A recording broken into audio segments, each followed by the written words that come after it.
So please settle down. Her journey has been measured not so much as length or time, but counted in milestones set up by her dedication, perseverance, skills, and a unique equation with her muse. The artist is none other than Brototi Bandyopadhyay. Can we have the house lights dim, please? Brototi has given more than 2,000 recitals in India and abroad. The year 1996 was a landmark in Bengali elocution. Her first 3-hour solo recital, Ek Shondhaye Eka Brototi, was staged in Rabindra Sadan. Brototi believes in amalgamating different forms of art. With the support of music, light, and stagecraft, she has created her own style of presentation. Can we dim the house lights, please? Thank you. Brototi is also a regular newscaster for Doordarshan. She is a regular anchor for some of the most prestigious radio programs, including HMV FM and Radio Snap of RPG Netcon Network. Brototi has about 60 albums to her credit. She has albums here for sale today at the registration desk.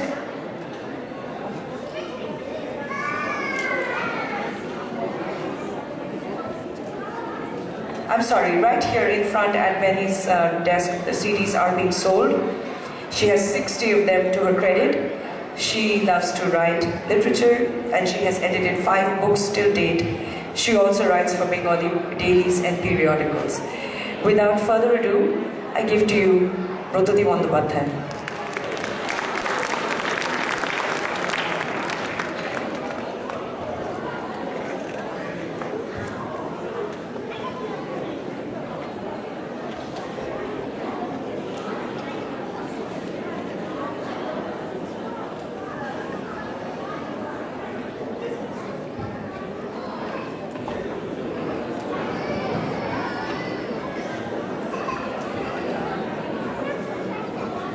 I'm sorry, we need the house lights completely out and just a spot.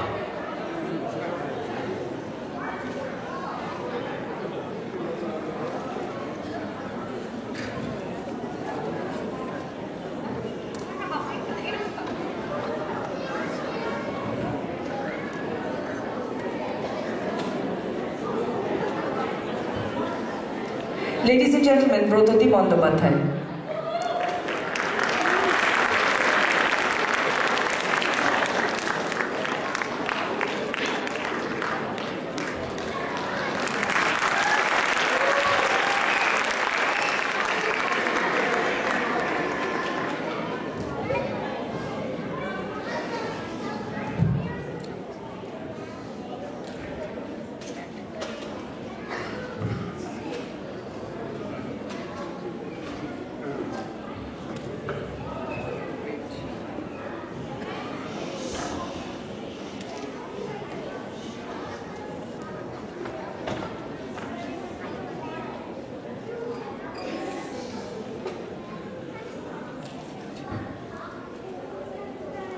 নমস্কার আপনাদের সকলকে আমার তরফ থেকে আমার এবং শ্রাবন্তী আজকে আমাকে আবহ সঙ্গীতে সংগত করবে ও সামনে আছে আমাদের দুজনের তরফ থেকেই আপনাদের সকলকে শ্রদ্ধা শুভেচ্ছা ভালোবাসা প্রতি বছরই প্রায় পুজোর সময় কলকাতা ছেড়ে এদিক ওদিক চলে যাই আমন্ত্রণ পেয়ে বেশ কয়েক বছর পরে আবার এই আমেরিকায় আসা বিভিন্ন শহরে শিকাগোতে বহুদিন ধরেই আসার একটা ইচ্ছে ছিল এবং কথাও চলছিল এবছর পুজোয় সেই কথাটা যে পরিণতি পেল সেটা আমার ভাবতে খুব ভালো লাগছে কলকাতায় এখনো প্রাক পুজোর মুহূর্ত খবর পাচ্ছি বন্ধু বান্ধব আত্মীয় পরিজনরা জানাচ্ছে এইখানে গড়িয়াহাটেই ভিড় বাইপাসে এইভাবে ট্রাফিক জ্যাম হচ্ছে আমি জানি যে চতুর্থী থেকে সারা কলকাতা প্রায় থেমে থাকবে এতই ভিড় সেখানে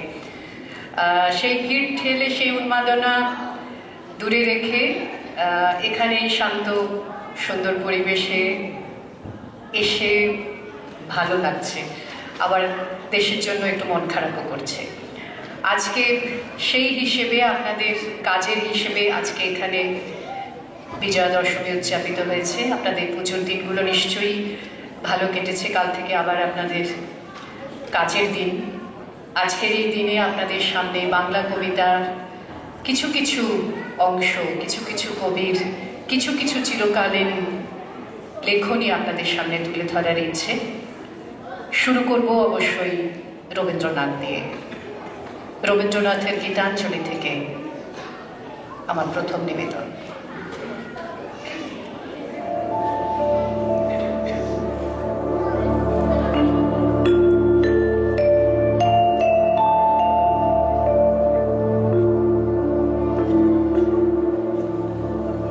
আকাশতলে উঠল ফুটে আলোর শতদল, পাপড়িগুলি ধরে ধরে ছড়ালো দিক দিগন্তরে, ঢেকে গেল অন্ধকারের নিবিড় কালো জল।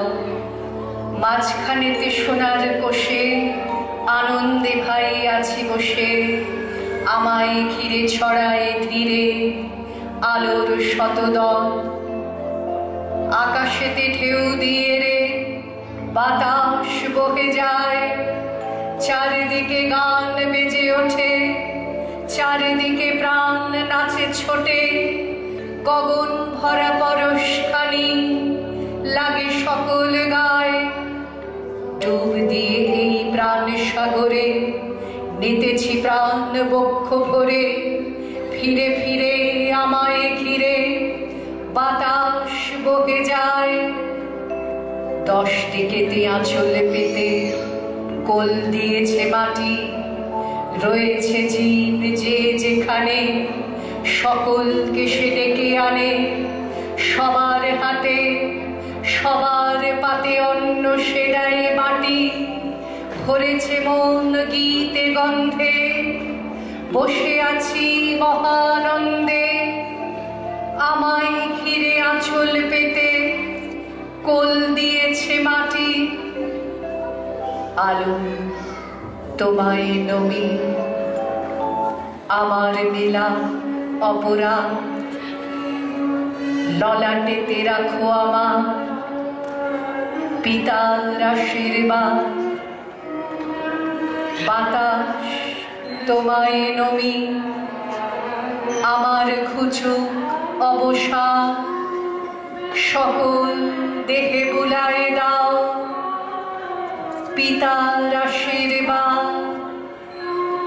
মাটি তোমায় নমি আমার মিটুক সর্বসাদ, গৃহ ভরে ফলিয়ে তোলো পিতার আশীর্বাদ।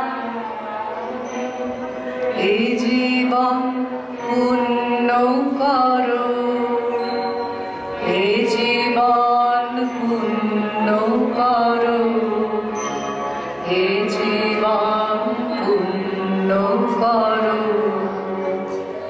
এ জীবন পূর্ণ করো দহন দানে। আগুনে পরশমণি ছোঁয়া প্রাণে।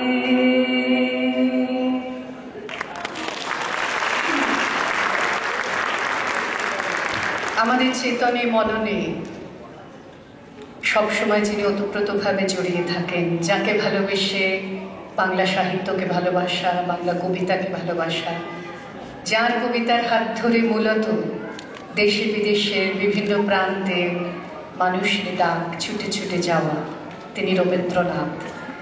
তিনি আমাদের জাতীয় জীবনে, আমাদের চেতনে মননে কিভাবে জড়িয়ে আছেন আমাদের তার সমগ্র জীবন দর্শন দিয়ে,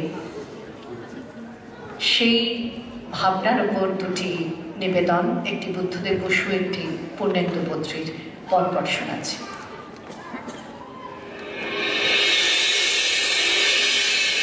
তোমাকে স্মরণ করি আজ এই দারুণ দুর্দিনে, হে বন্ধু, হে প্রিয়তম।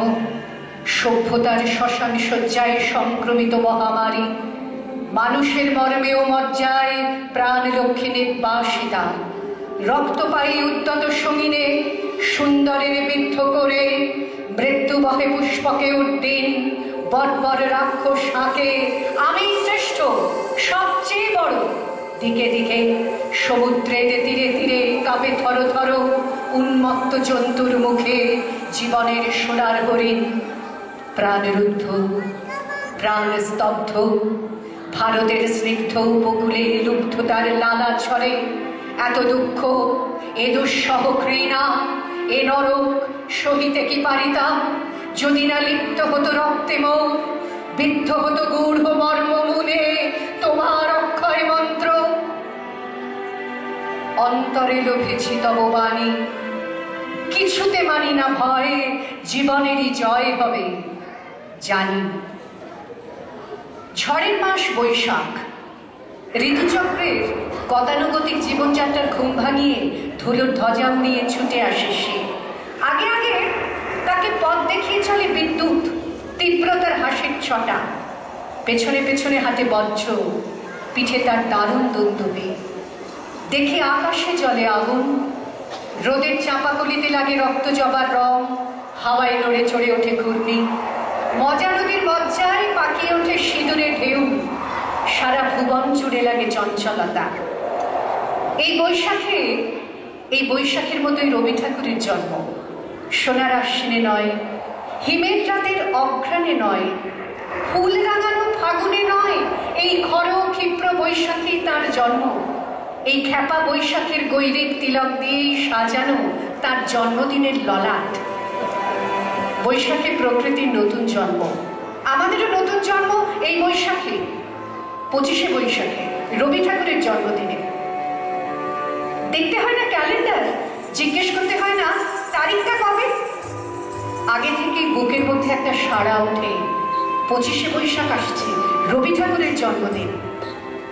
আমাদের দুর্গোৎসবের দিনগুলো বৈদ্যুতিক আলোয় অন্ধ, মাইক যন্ত্রের চিৎকারে যন্ত্রণাকাতর, চাঁদা আদায়ের ঢাকায় বিপর্যস্ত, আর শেষ পর্যন্ত ব্যান্ড বাজানো বিসর্জনের দিনে হাত বোমার লড়াইয়ের আশঙ্কায় উৎকণ্ঠিত।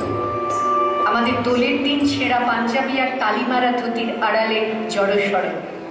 আমাদের সাধক মহাপুরুষ আর দেশপ্রেমিক নেতাদের জন্মদিনে উৎসব হয় না, হয় মিটিং, মিছিল বেরোয়, মানুষের নয় মোটর লরির। শহরের রাস্তাঘাট কেঁপে ওঠে মানুষের কলরবে নয়, জগৎসম্ভের লম্ফঝম্ভে। আর সেই সব জন্মদিনের স্রোতধারার একমাত্র লক্ষ্য মঞ্চ অথবা মিটিংয়ের মাঠ। আর সেখানে পৌঁছলেই সব শেষ। পরের দিন সকালে ট্রামের চাকার আওয়াজ, ট্রাফিকের হর্ন আর মোটরের কলরবে গতকালের সমারোহে এতটুকু সুর কানে বাজে না। রবি ঠাকুরের জন্মদিনে বক্তা এসে বক্তৃতা দিয়ে যায় না, মানুষ এসে কথা কই শোনায়। মুঠি পাকানো জেহাদ নেই এই জন্মদিনে, আছে মুঠো মুঠো আনন্দ ছড়ানোর উদ্যম। তাতে ফুলের গন্ধ আছে, আছে ধূপের ধোঁয়া, আর আছে শ্রদ্ধা আর বিনয়ের পবিত্রতা। গ্রামের কথাই বলি, যেখানে এখনো খবরের কাগজে পত্রমর্মর শোনা যায়নি, যেখানে দুর্গোৎসব ছাড়া পুজো নেই, নেই গাজন ছাড়া পার্বণ, যেখানে সরস্বতী পুজো ছাড়া চাঁদা তুলে হইচই জমে না, রামায়ণ মহাভারত আর দাশুরায়ের পাঁচালী ছাড়া কবিতা বোঝে না, রামপ্রসাদী বাউল আর সিনেমার গান ছাড়া গান নেই। একটু না কমালে অসুবিধা হচ্ছে। সেই সব গায়েও রবি ঠাকুরের জন্মদিনে উৎসব হয়। অবস্থাপন্ন ঘরের বউয়েরা শখ করে কিনা শাড়ি বার করে দেয় স্টেজ বাঁধবার জন্যে। হাওয়ার ছটকায় বাঁশের গাঁটে লেগে ছেড়ে যাবে জেনেও দেয়। যে চাষি বরুজ বাঁধবে বলে নতুন বাঁশ কিনে এনেছে তাকে একটু বন্ধ কর, একটু ছোটদের একটু এ না হলে এখানে আমার মনোসংযোগে অসুবিধা হচ্ছে। আমি বুঝতে পারছি, কিন্তু আমার কিছু করার নেই। আমার অনুষ্ঠানটা দাঁড়িয়ে থাকে মনোসংযোগের উপরে, আমার কনসেন্ট্রেশন নষ্ট হয়ে যাচ্ছে। দুঃখিত, শুরু করছি। গ্রামের কথাই বলি, যেখানে এখনো খবরের কাগজের পত্রমর্মর শোনা যায়নি, যেখানে দুর্গোৎসব ছাড়া পুজো নেই, নেই গাজন ছাড়া পার্বণ, যেখানে সরস্বতী পুজো ছাড়া চাঁদা তুলে হইচই জমে না, রামায়ণ মহাভারত আর দাশুরায়ের পাঁচালী ছাড়া কবিতা হচ্ছে না, রামপ্রসাদী বাউল আর সিনেমার গান ছাড়া গান নেই, সেই সব গায়েও রবি ঠাকুরের জন্মদিনে উৎসব হয়। অবস্থাপন্ন ঘরের বউয়েরা শখ করে কিনা শাড়ি বার করে দেয় স্টেজ বাঁধবার জন্যে। হাওয়ার ঝটকায় বাঁশের গাঁটে লেগে ছিঁড়ে যাবে জেনেও দেয়। যে চাষি বরজ বাঁধবে বলে নতুন বাঁশ কিনে এনেছে, তাকে চাইলে সে বাঁশ বয়ে দিয়ে যায় নিজের কাঁধে। চারবাড়ির তক্তপোষ জড়ো করে তৈরি হয় মঞ্চ, বিছানার চাদর জুড়ে জুড়ে পর্দা।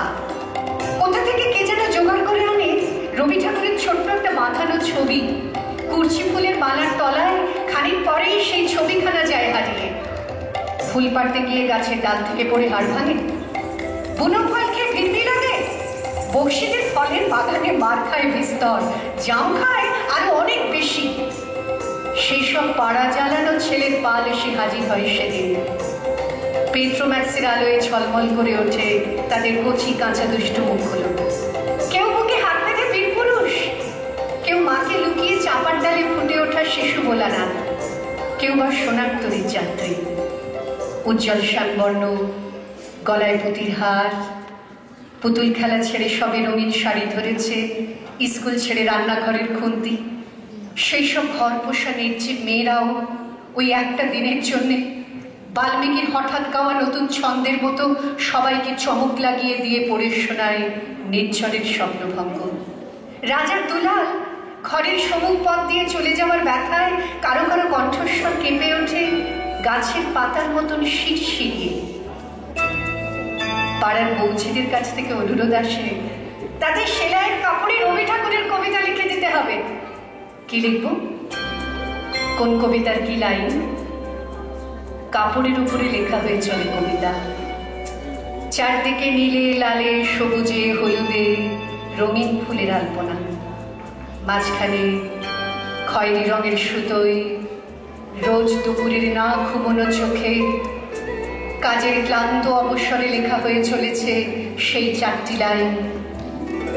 উদয়ের পথে শুনিকার বাণী, ভয় নাই ওরে ভয় নাই, নিঃশেষে প্রাণ যে করিবে দান, ক্ষয় নাই তার ক্ষয় নাই। শুধু কি সূচি কাজে? না, জন্মদিনের পরেও এরকম নানা রঙের সুতোয় বোনা হয়ে চলে রবি ঠাকুরের কবিতা। জন্মদিনের পরেও জন্মদিন ফুরোয় না, রোজই তার জন্মদিন। 25শে বৈশাখ রোজই, প্রতিদিন প্রতিনিয়তই তার সঙ্গে আমাদের চলাফেরা মেলামেশা। আমাদের হাতের লেখা রবি ঠাকুরের, কথা বলার ভাষা রবি ঠাকুরের, আমাদের প্রেমের চিঠিতে রবি ঠাকুর, পরীক্ষার খাতায় রবি ঠাকুর, আমাদের গভীর আনন্দ আর গোপন ব্যথার গান রবি ঠাকুরের। স্বদেশকে চোখের দৃষ্টি করে রাখার জাতীয়তাবাদ রবি ঠাকুরের, বিদেশকে চোখের সামনে দৃষ্টান্ত করে রাখার আন্তর্জাতিকতা রবি ঠাকুরের, আমাদের সংস্কৃতিকে মাটির কাছাকাছি পৌঁছে নিয়ে যাওয়ার সংকল্পে রবি ঠাকুর, আমাদের সভ্যতাকে দানবের হাত থেকে ছিনিয়ে নিয়ে আসার সংগ্রামে রবি ঠাকুর। আকাশে মাটিতে মনে এত যে বৃষ্টি পড়ে তার ছন্দ রবি ঠাকুরের, এত যে ফুল ফোটে তার গন্ধ রবি ঠাকুরের, তাই কোনো দিনই তার মৃত্যু নেই। কালের কালা পাহাড়ে সে কোনোদিন যদি ভারতবর্ষ থেকে সমস্ত ঠাকুরের পুজোর প্রদীপ নিভিয়ে দিয়ে যায়, তবু একটি ঠাকুরের বেদি চিরকাল থাকবে মাটির সঙ্গে গাঁথা। কোন ঠাকুর? রবি ঠাকুর। রবি ঠাকুর।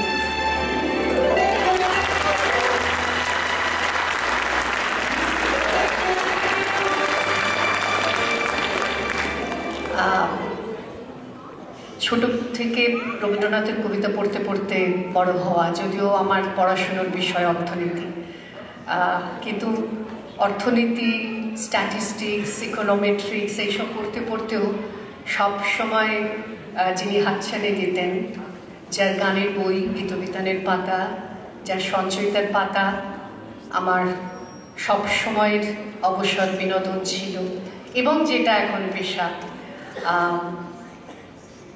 তার কথা প্রতি মুহূর্তে, তার লেখা প্রতি মুহূর্তে আমাকে নতুনভাবে প্রাণিত করে।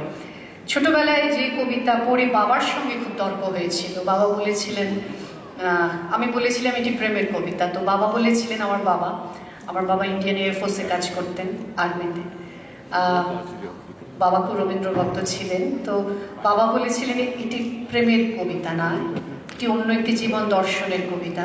পরে রবীন্দ্রনাথের লেখাতেই পেয়েছিলাম যে কবি লিখছেন যে যখন আমরা অত্যধিক আরামে আইসে আমাদের ভেতরে সূক্ষ্ম চেতনাগুলো মরে যেতে থাকে, তখন বাইরে থেকে একটা আঘাতের দরকার হয়। সেই আঘাতটা এলে সেই অনুভূতিগুলো আবার জেগে ওঠে, আবার প্রাণ সঞ্চার হয়, আবার নতুন করে সামনের পথে এগিয়ে যেতে ইচ্ছে করে। তেমনই একটি কবিতা, হয়তো আপনাদেরও অনেকের স্মৃতির পাতা থেকে সেই কবিতা উঠে আসতে পারে, কেননা অনেক বিখ্যাত আবৃত্তিকার, আমার অগ্রজ যারা তারা এই কবিতা একসময় আবৃত্তি করেছেন। কবিতার নাম ঝুলন, রবীন্দ্রনাথ ঠাকুর। আমি পরাণের সাথে খেলিব আজিকে মরণ খেলা, নিশীথ বেলা সঘন বরষা গগন আধার, হেরো বাড়ি ধারে কাঁদে চারিধার, ভীষণ রঙ্গে ভবতরঙ্গে ভাসাই ফেলা, বাহির হয়েছি স্বপ্ন স্বয়ং করিয়া হেলা রাত্রিবেলা। ওগো পবনে গগনে সাগরে আজিকে কি কল্লোল, দেদোল দোল পশ্চাৎ হতে হাহা করে হাসি, মত্ত ঝটিকা ঠেলা দেয় আসি, যেন এ লক্ষ চক্ষ শিশুর অট্টরোল, আকাশে পাতালে পাগলে মাতালে হট্টগোল, দেদোল দোল। আজি জাগিয়া উঠিয়া পরাণ আমার বসিয়া আছে বুকের কাছে, থাকিয়া থাকিয়া উঠিছে কাঁপিয়া, ধরিছে আমার বক্ষ চাপিয়া, নিঠুর নিবিড় বন্ধন সুখে হৃদয়ে নাচে, ত্রাসে উল্লাসে পরাণ আমার ব্যাকুলি আছে বুকের কাছে। হাই এতকাল আমি রেখেছিল তারে গোপন ঘরে যতন পরে, ব্যথা পাছে লাগে দুঃখ পাছে জাগে, নিশি দিন তাই বহু অনুরাগে, বাসর শয়ন করেছি রচন কুসুম ধরে, দুয়ারে রুধিয়া রেখেছিল তারে গোপন ঘরে যতন পরে। কত সোহাগ করেছি চুম্বন করি নয়ন পাতে স্নেহের সাথে, শুনায়েছি তারে মাথা রাখি পাশে, কত প্রিয় নাম মৃদু মধু ভাসে, গুঞ্জর দান করিয়াছে গান জ্যোৎস্না রাতে, যা কিছু মধুর দিয়েছিল তার দুখানি হাতে স্নেহের সাথে। শেষে সুখের শয়নে শ্রান্ত পরাণ আলস রসে আবেশ বসে, পরশ করিলে যাবে না সে আর, কুসুমের হার লাগে গুরু ভার, ঘুমে জাগরণে মিলিয়ে কাকার, নিশি দিবসে বেদনাবিহীন অসার বিরাম, মরমে বসে আবেশ বসে। ঢালি মধুরে মধুর বধুরে আমার পাড়াই বুঝি পাইনে খুঁজি, বাসরের দ্বীপ নিবে নিবে আসে, ব্যাকুল নয়নে হেরি চারিপাশে, শুধু রাশি রাশি শুষ্ক কুসুম রয়েছে পুঁজি, অতল স্বপ্ন সাগরে ডুবিয়া মরি যে জুঝি কাহারে খুঁজি। তাই ভেবেছি আজিকে খেলিতে হইবে নূতন খেলা রাত্রিবেলা, মরণ দোলায় ধরি রশি গাছি, বসিব দুজনে বড় কাছাকাছি, ঝঞ্ঝা আসিয়া অট্ট হাসিয়া মারিবে ঠেলা, তোমাতে আমাতে খেলিব দুজনে মরণ খেলা রাত্রিবেলা।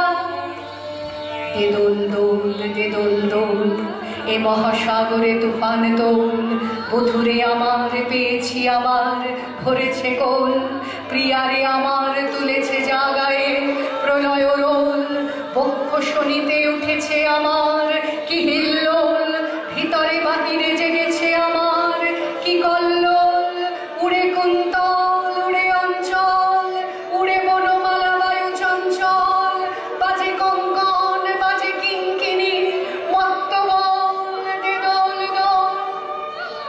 আইরে ঝঞ্ঝা পরাণ বধূর আবরণ রাশি করিয়া দে দূর, করি লুণ্ঠন অবগুণ্ঠন বসন খোল দে দোল দোল প্রাণেতে আমাতে মুখোমুখি আজ চিনি লব দোহে ছাড়ি ভয়লাজ বক্ষে বক্ষে পরশিব দোহে ভাবে বিভোল স্বপ্ন টুটিয়া বাহিরেছে আজ দুটি পাগল দে দোল দোল দে দোল দোল দে দোল দোল।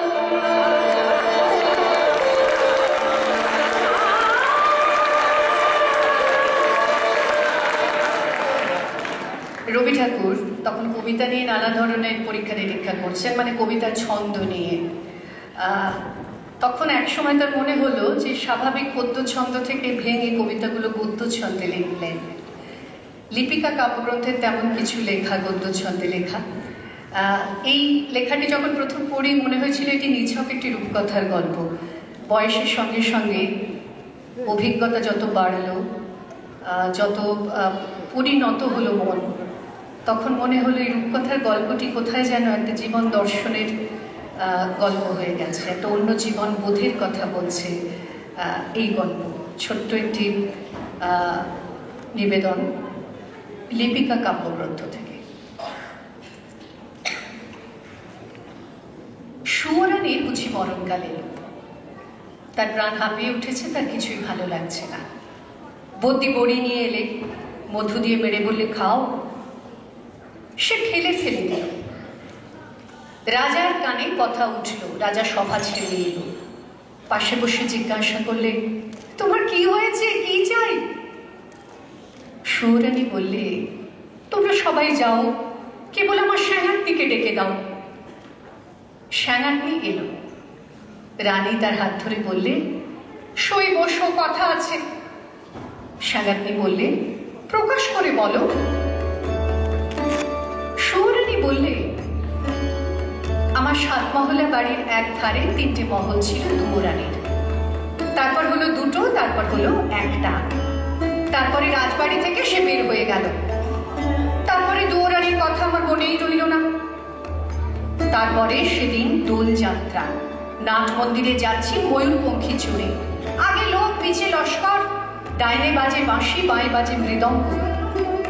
এমন সময় দেখি পথের পাশে নদীর ধারে গাছের ওপরটিতে একখানি কুড়ি ঘর, চাপা গাছের ছায়ায়, দেওয়াল বেয়ে অপরাজিতার ফুল ফুটেছে, দুয়ারের সামনে চালের গুঁড়ো দিয়ে শঙ্খচক্রের আলপনা। ছত্রধারীকে শুধলেন, আহা ঘরখানি কার? সে বললে চিনতে পারলে না, ওই তো দুয়োরানীর। তারপর ঘরে ফিরে এসে একলা বসে আছি, প্রদীপ জ্বালিনি, মুখে কথা নেই। রাজা এসে জিজ্ঞাসা করলেন তোমার কি হয়েছে, কি চাই? আমি বললেন ও বাড়িতে আমি থাকবো না। রাজা বললে আচ্ছা বেশ, আমি তোমার জন্য কোঠা বাড়ি বানিয়ে দেব, গজদন্তের দেয়াল দিয়ে। তার মেঝেটি হবে দুধের ফেনার মতো সাদা, আর মুক্তোর ঝিনুক দিয়ে তার কিনারে এঁকে দেব পদ্মের মালা। আমি বললেন আমার বড় সাধ, 20 ঘর বানিয়ে থাকি তোমার বাহির বাগানের একটি ধারে। রাজা বললে আচ্ছা বেশ, তার আর ভাবনা কি। 20 ঘর বানিয়ে দিলে। সে ঘর যেন তুলে আনা বনফুল, যেমনি তৈরি হলো অমনি মুশড়ে গেল। বাস করতে গেলে কেবল লজ্জা পেলে। তারপরে সেদিন স্নান যাত্রা, নদীতে নাইতে গেছি, সঙ্গে 107 জন সঙ্গিনী। জলের মধ্যে পালকি নামিয়ে দিলে স্নান হলো। স্নান সেরে ঘরে ফিরছি, পালকির দরজা একটু ফাঁক করে দেখি এ কোন ঘরের বউ গা, যেন নির্মাল্যের ফুল, হাতে সাদা শাঁখা, পরনে লাল পেড়ে শাড়ি, স্নান সেরে ভিজে খড়ায় জল তুলে আনছে। সকালের আলো তার ভিজে চুলে আর ভিজে খড়ার উপর পড়ে ছিকিয়ে উঠছে। ছত্রধারিণীকে শুধলেন মেয়েটি কে, কোন দেব মন্দিরে তপস্যা করে? ছত্রধারিণী বললে চিনতে পারলে না, ওই তো দুয়োরানী। তারপরে ঘরে ফিরে এসে একলা বসে আছি, প্রদীপ জ্বালিনি। রাজা এসে জিজ্ঞাসা করলেন তোমার কি হয়েছে, কি চাই? আমি বললেন, আমার বড় সাধ, রোজ সকালে নদীতে নেই মাটির ঘড়ায় জল তুলে আনবো বকুলতলার রাস্তা দিয়ে। রাজা বললেন, আচ্ছা বেশ, তার আর ভাবনা কি। রাস্তায় রাস্তায় পাহারা বসল, লোকজন গেল সরে। সাদা শাঁখা পরলেন আর লাল পেড়ে শাড়ি, স্নান সেরে ভিজে ঘড়ায় জল তুলে আনলেন। দুয়ারের কাছে এসে ঘড়া আছড়ে ভাঙলেন। যা ভেবেছিলেন তা হলো না, শুধু লজ্জা পেলেন। তারপরে সেদিন রাস যাত্রা, সমস্ত রাত নাচ হলো, গান হলো। পরদিন সকালে হাতির ওপর হাওদা চড়লো। পালকি করে ঘরে ফিরছি, দরজা ফাঁক করে দেখি এক নবীন কিশোর, চুড়োয় তার বনফুলের মালা, হাতে তার ডালি, তাতে শালুক ফুল, তাতে বনের ফল, তাতে ক্ষেতের শাক। ছত্রধারিণীকে শুধলেন, কোন ভাগ্যবতীর ছেলে পথ আলো করেছে? ছত্রধারিণী বললেন, চিনতে পারলে না? ওই তো দুয়োরানির ছেলে, ওর মার জন্য নিয়ে চলেছে শালুক ফুল, বনের ফল, ক্ষেতের শাক। তারপর ঘরে ফিরে এসে একলা বসে আছে, প্রদীপ জ্বালিনি, মুখে কথা নেই। রাজা এসে জিজ্ঞাসা করলেন, তোমার কি হয়েছে, কি চাই? আমি বললেন, আমার বড় সাধ, রোজ খাবো শালুক ফুল, বনের ফল, ক্ষেতের শাক, আমার ছেলে নিজের হাতে তুলে আনবে। রাজা বললে, আচ্ছা বেশ, তার আর ভাবনা কি। সোনার পালঙ্কে বসে আছি, ছেলে ডালি নিয়ে এলো, তার সর্বাঙ্গে ঘাম, তার মুখে রাগ। ডালি পড়ে রইল, লজ্জা পেলেন। তারপর থেকে আমার কি হলো কি জানি, একলা বসে থাকি, প্রদীপ জ্বালি না। রাজা রোজ এসে জিজ্ঞাসা করে, তোমার কি হয়েছে, কি চাই? সুয়োরানী হয়েও কি যে চাই তা মুখ ফুটে কাউকে বলতে পারি না, তাই তোমাকে ডেকেছি সাঙ্গাতনি।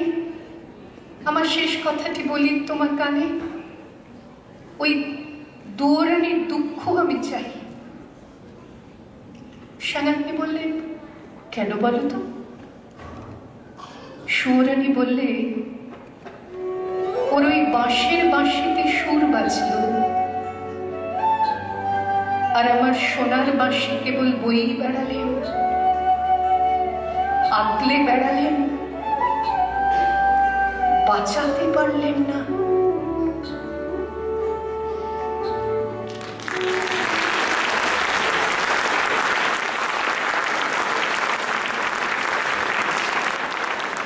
রবীন্দ্রনাথের কলমের এমন একটা ম্যাজিক্যাল এফেক্ট আছে যে কখন যে সেটা কোন দিকে টার্ন করে, কখন সেখানে আবেগ, কি ধরনের আবেগ, কখন দুঃখ, কখন প্রেম, কখন যন্ত্রণা, কখন বিরহ, আগে থেকে বোঝা যায় না। রবীন্দ্রনাথের কবিতা বলতে শুরু করলে অন্য কোনো কবির কবিতায় যাওয়া খুব মুশকিল, কিন্তু আজকে যাব বিভিন্ন স্বাদের কবিতা। এবারে কাজী নজরুল ইসলামের একটি কবিতা শোনাই। কাজী নজরুল তখন বয়স 20-22, দেশের কোনো মানুষই তাকে সেভাবে তখনও চেনেননি, জানেননি।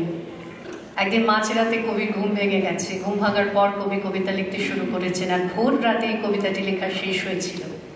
এই কবিতা বাংলা কাব্য সাহিত্যের জগতে এক মাইলস্টোন। এই কবিতা সারা দেশবাসী, বিশ্ববাসী মানুষকে তার কাছে তাকে পরিচিত করে দেয়। এই কবিতার নাম দিয়ে আমরা কবিকে শ্রদ্ধা জানাই। কবিতার নাম বিদ্রোহী, তার একটা নির্বাচিত অংশ আমি শোনাব। কাজী নজরুল ইসলাম।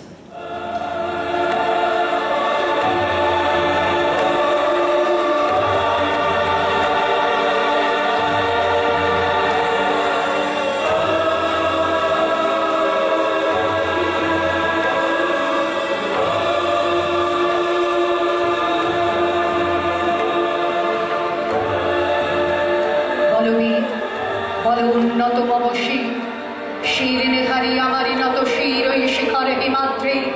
বলবীর বল মহাবিশ্বের মহাকাশ ফাড়ি, চন্দ্র সূর্য গ্রহ তারা ছাড়ি, ভুলোক দুলোক গোলোক ভেদিয়া, খোদার আসন আরশ ছেদিয়া, উঠিয়াছি চির বিস্ময় আমি বিশ্ববিদ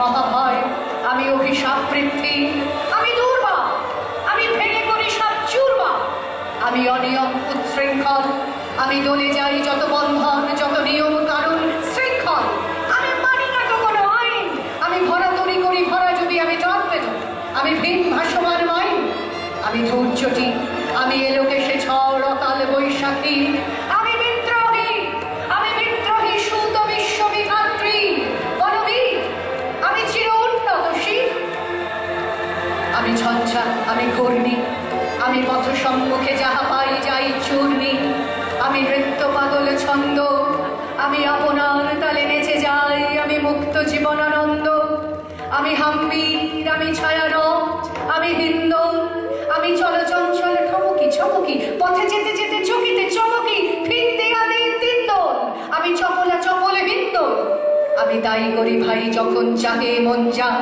করি শত্রুর সাথে গলাগলি, ধরি মৃত্যুর সাথে পাঞ্জা, আমি উন্মাদ, আমি ছঞ্চা, আমি মহামারী, আমি ভীতিয়ে ধরিত্রী, আমি শাসন ত্রাসন সংহার, আমি উষ্ণ চির অধীর বলবীর, আমি চির উন্নতশীল, আমি বন্ধন হারা কুমারীর বেণী তন্নি নয়নে বন্ধি, আমি ষোড়শীর হৃদি সরসিজ প্রেম উত্তাম, আমি ধন্যী, আমি উন্মন মৌন দাসীর, আমি বিধবার বুকে ক্রন্দন শ্বাস, হাহুতাস, আমি হুতাশীর, আমি বঞ্চিত ব্যথা পথবাসী চিরগৃহ হারা যত পথিকের, আমি অবমানিতের মর্ম বেদনা বিষ জ্বালা প্রিয় লাঞ্ছিত বুকে গতি ফের, আমি অভিমানী চিরক্ষুব্ধ হিয়ার কাতরতা ব্যথা শুনিবীর, চিতচুম্বন চোর কম্পন, আমি থর থর থর প্রথম পরশ কুমারী, আমি গোপন প্রিয়ার চকিত চাহনি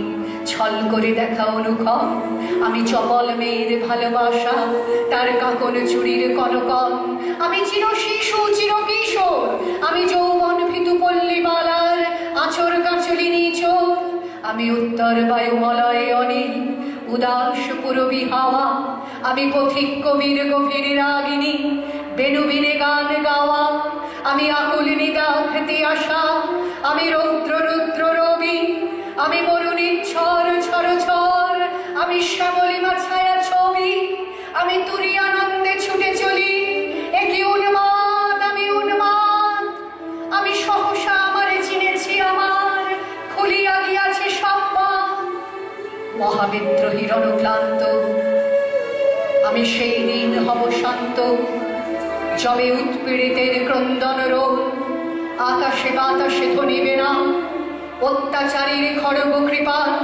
ভীমের রণভূমে রণিবে না, বিদ্রোহী রণক্লান্ত, আমি সেই দিন হব শান্ত, আমি বিদ্রোহী ভৃগু ভগবান বুকে এঁকে দিই পদচিহ্ন, আমি স্রষ্টা সুদন শোকতাপহানা খেয়ালে বিধির বক্ষ করিব ভিন্ন, আমি বিদ্রোহী ভৃগু ভগবান বুকে এঁকে দেব পদচিহ্ন, আমি খেয়ালে বিধির বক্ষ করিব ভিন্ন, আমি চির বিদ্রোহী বীর, আমি বিশ্ব ছাড়ায় উঠিয়াছি একা চির উন্নতশীল।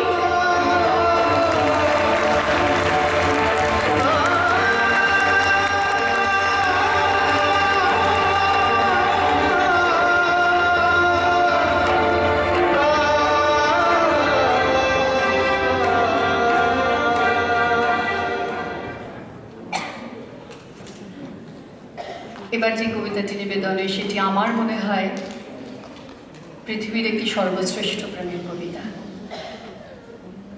সব মানুষ কোথাও একটা আশ্রয় খোঁজেন, যেমন কবি খুঁজেছিলেন। জীবনানন্দ দাশের কবিতা, বনলতা সেন।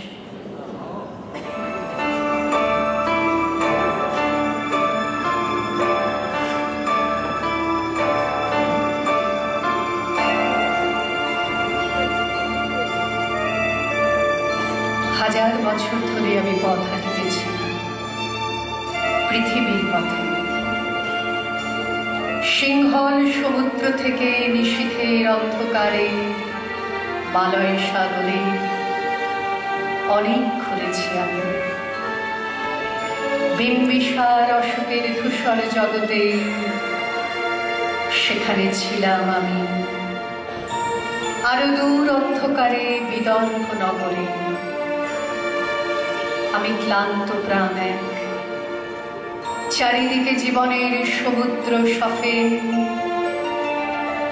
আমাকে দুদণ্ড শান্তি দিয়েছিল নাটোরের বনলতা সেন।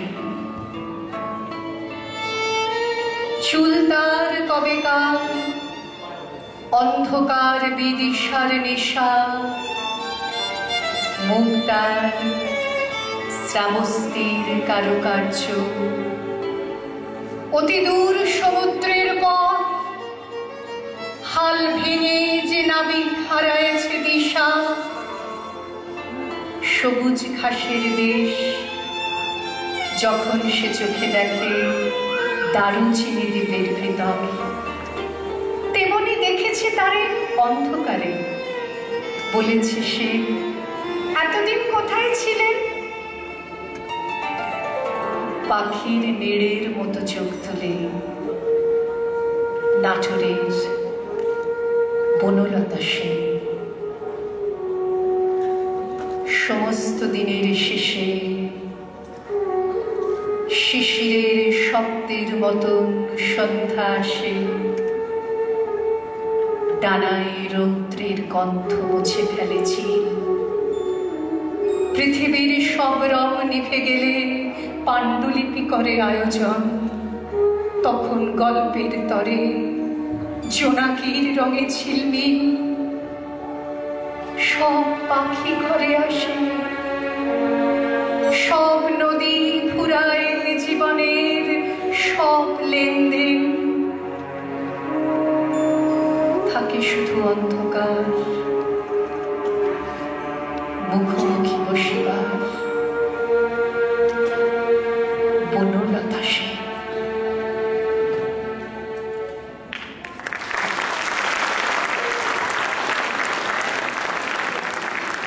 জীবনানন্দ দাশের কথা মনে এলে রূপসী বাংলার কথা মনে আসে। বনলতা সেন কবিতা, ওনার যে কাব্যগ্রন্থ সেটা বনলতা সেন আলাদা একটি কাব্যগ্রন্থ। তবে রূপসী বাংলাকে কবিতার ছন্দে ধরেছেন আরও অনেক কবি। সত্যেন্দ্রনাথ দত্ত, সত্যেন্দ্রনাথ দত্তকে রবীন্দ্রনাথ ছন্দের জাদুকর বলতেন। ছন্দ নিয়ে নানা রকম এক্সপেরিমেন্ট করেছিলেন সত্যেন্দ্রনাথ। যে কবিতাটি শোনাতে ইচ্ছে করছে ওটা আমার ছোটবেলার বাংলা সিলেবাসে ছিল, বোধহয় তখন ক্লাস 6 পড়ি, এই কবিতাটি পাঠ্য ছিল। তখন হয়তো ক্লাসে দিদিমণিদের সামনে একরকমভাবে পড়েছিলাম, এখন মঞ্চে পড়তে বড় ইচ্ছে করে, সেটা আর একভাবে পড়ার চেষ্টা করি। সেই রকমই একটি চেষ্টা, নানা রকম ছন্দের এক্সপেরিমেন্ট আছে এই কবিতাটিতে, আপনাদের একটু শোনাচ্ছি। এটিও নির্বাচিত অংশ সত্যেন্দ্রনাথ দত্তের দূরের পাল্লা। আপনাদেরও যারা আমার সমসাময়িক হয়তোবা স্কুল পাঠ্যে এই ছড়াটি পড়েছেন।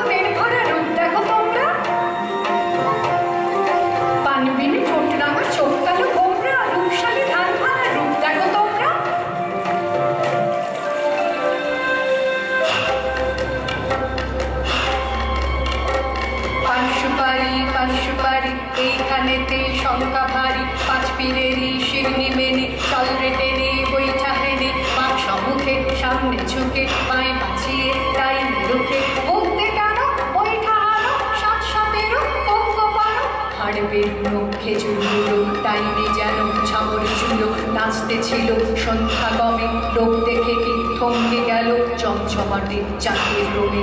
রাত্রি এলো, রাত্রি এলো, জলে ভেঙে ফিরছে কারা মাছের পিছে, পীর বদরের কুদরতিতে নৌকো বাঁধা হিজল গাছে। লক লক সর্বণ বক্তায় মগ্ন, চুপচাপ চারদিক সন্ধ্যার লগ্ন, চারদিক নিঃশ্বাস, ঘোর ঘোর রাত্রি, ছিরখান, তিনদার, চারজন যাত্রী, জড়ায় ছাতিদারে বুকে, ছাউয়ের মেঘে হাওয়ায় ছুঁয়ে, ঝিমায় বুঝি ঝিঝির গানে, স্বপন পানে পরাণ টানে, তারায় ভরা আকাশকে, ধুলোয় পেয়ে ধুলোর পারে, লুটিয়ে পোলো আচম্বিতে, কুহক মোহ মন্ত্র ভরে, কেবল তারা শেষের শিরে মানিক পারা, হিসাব নাহি শঙ্কা নাহি, কেবল তারা যেথায় চাহি, কোথায় এলো নৌকোখানা, তারার ঝড়ে হইরে কানা, পথ ভুলে কি এই তিমিরে নৌকো চলে আকাশ চিরে।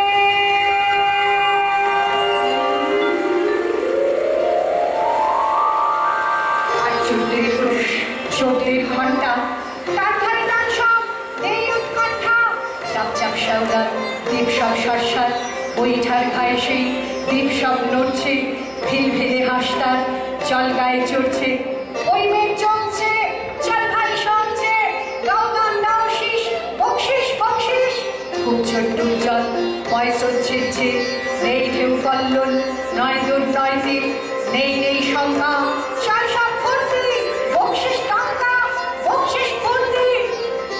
ঘোর ঘোর সন্ধ্যায় ঝাউ গাছ দুলছে, ঢোল কলমির ফুল তন্দ্রায় ঢুলছে, তিনজন মাল্লা চুম্বন।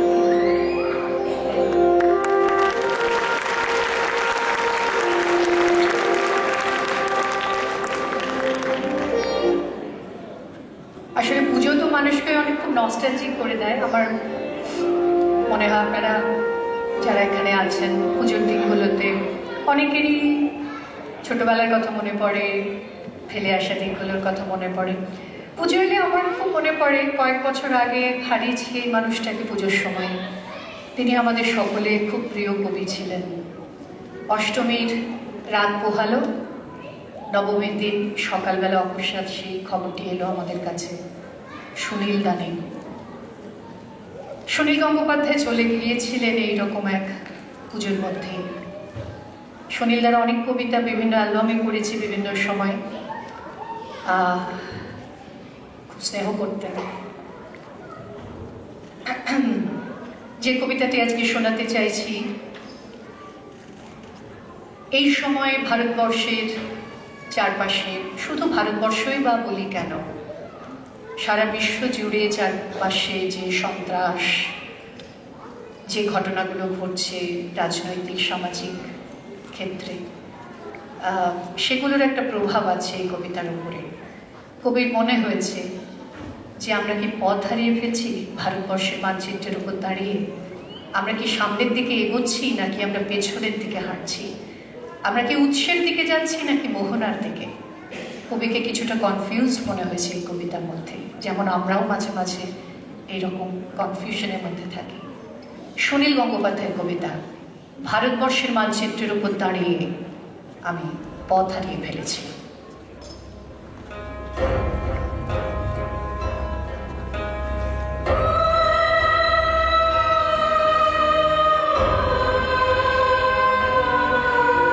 ভারতবর্ষের মানচিত্রের উপর দাঁড়িয়ে আমি পথ হারিয়ে ফেলেছিলাম। নিঃশব্দ রাত্রির দেশ, তার উপরে একজন নিঃসঙ্গ মানুষ। অদূরে খাজুরাহ মন্দিরের চূড়া, মিথুন মূর্তিগুলি দেয়াল ছেড়ে লাফ দিয়ে উঠেছে আকাশে। নীল মকমলে শুয়ে নক্ষত্রদের মধ্যে চলেছে নৈসর্গিক প্রেম। আমি যে কোনো দিকে যেতে পারি, অথচ আমার কোনো দিক নেই। ভারতবর্ষের মানচিত্রের উপর দাঁড়িয়ে আমি পথ হারিয়ে ফেলেছিলাম। দিনটা ছিল বর্ষণ সিক্ত, মাঝে মাঝে এমন হয় আকাশ নিচে নেমে আসে, গাছগুলো দুহাত বাড়িয়ে ডাকে, এসো এসো। বোঝা যায় এখন এই পৃথিবী মানুষের জন্য নয়, বস্তু বিশ্বের মধ্যে চলেছে গভীর দেওয়া নেওয়া। বিদ্যুৎ শিখার মধ্যে রয়েছে গহন কোনো বাণী। রোমাঞ্চিত হয়ে উঠেছে পায়ের তলার মাটি। এইরকম সময় দিক ঠিক করা সহজ নয়। আমি পা বাড়িয়ে থাকি, কিন্তু কোন দিকে যাবো জানি না। ভারতবর্ষের মানচিত্রের উপর দাঁড়িয়ে আমি পথ হারিয়ে ফেলেছি। দিঘি জলে আসছে গোলাপি শাড়ি পরা বধূটির সব। তার পায়ের আলতা ধুয়ে যায়নি, তার হাত ভর্তি সবুজ কাঁচের চুড়ি, তার ওষ্ঠ অধর তীব্র বিষের টানে নীল। যারা সহজে চিৎকার করে তারাও আজ চারদিকে দাঁড়িয়ে স্তব্ধ, যারা অপরের হাতে নিহত হবার জন্য প্রস্তুত তারাও আজ একটু একটু খুনি। এই দিঘির কাছে সে প্রত্যেক দিন তার মনের কথা বলতে আসতো। তার কোনো তীব্র দুঃখ ছিল না, তার কোনো তীব্র সুখ ছিল না। সে শুধু চেয়েছিল মাঝারি ধরনের বেঁচে থাকতে। একটা কোনো জায়গা থেকে তো তার মৃত্যুর জন্য উত্তর খুঁজে আনতে হবে। কোন দিকে? কোন দিকে? ভারতবর্ষের মানচিত্রের উপর দাঁড়িয়ে আমি পথ হারিয়ে ফেলেছিলাম। চতুর্দিকে সবকিছু অচেনা। দুদিক দিয়ে মানুষ আসে যায়, কেউ থামে না, কেউ চোখের ওপর চোখ ফেলে না, কেউ আমার কথা বোঝে না, আমি কারোর কথা বুঝি না। কারোর হাতে নীল রঙের বল, কারোর হাতে পাংশু রঙের থালা, কেউ মুখোমুখি বাতাস খায়, জীবন্ত যুবতীর শকুনের ওপর ঠোকরায়। আমি জিজ্ঞাসা করি, কোথায় চলেছি? এই কি আমার দেশ? ভারতবর্ষের মানচিত্রের ওপর দাঁড়িয়ে আমি পথ হারিয়ে ফেলেছিলাম। একটা ঠিকানাহীন চিঠি এসেছে, আমাকে যেতে হবে, যেভাবে মৃত্যুর নির্ভুল চিঠি আসে।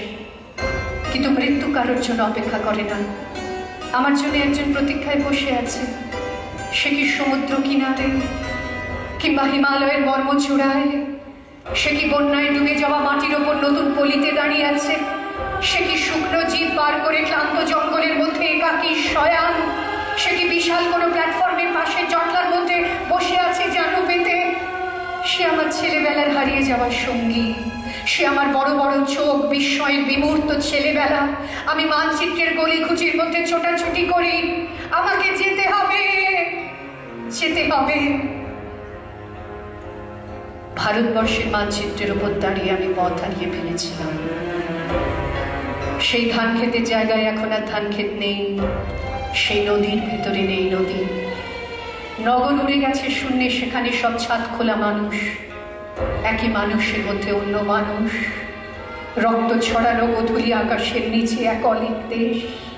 একদিন যারা অনুসরণকারী ছিল আজ তারাই পলাতক। মহাকর্মের পিঠে এক অন্ধ লিখে যাচ্ছে ইতিহাস। এক জননী তার প্রতিটি সন্তানের জন্য একটি করে মুরগির ডিমও প্রসব করতে পারেনি। এই তার ক্ষেত। যেখানে স্থাপত্য ছিল সেখানে আজ সুড়ঙ্গ। যেখানেই যাই সেখানেই শুনি, এখানে নয়, এখানে নয়। অথচ কোথাও তো হৃদয় থাকবে, এবং তার মধ্যে ভালোবাসা। বিজন নদীর ধার ধরে আমি হেঁটে চলেছি উৎস কিংবা মোহনার দিকে। ভারতবর্ষের মানচিত্রের ওপর দাঁড়িয়ে আমি পথ হারিয়ে ফেলেছি।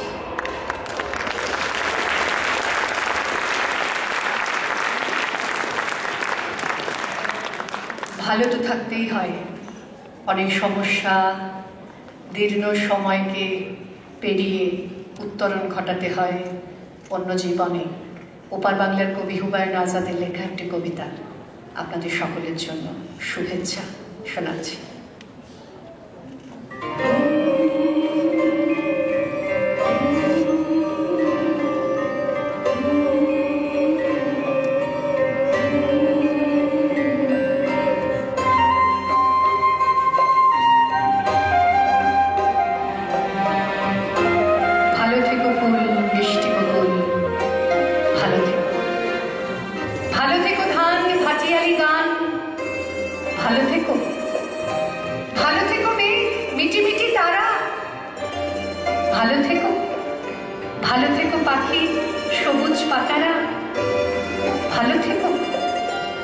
ভালো থেকো চল ছোট করে ঘর, ভালো থেকো, ভালো থেকো চিল আকাশের নীল, ভালো থেকো, ভালো থেকো পাতা নিশির শিশির, ভালো থেকো, ভালো থেকো জল নদী তীর তীর, ভালো থেকো, ভালো থেকো গাছ পুকুরের মাছ, ভালো থেকো, ভালো থেকো কাক ডাহুকের ডাক, ভালো থেকো, ভালো থেকো মাঠ রাখালের বাঁশি, ভালো থেকো, ভালো থেকো লাউ কুমড়োর হাসি, ভালো থেকো,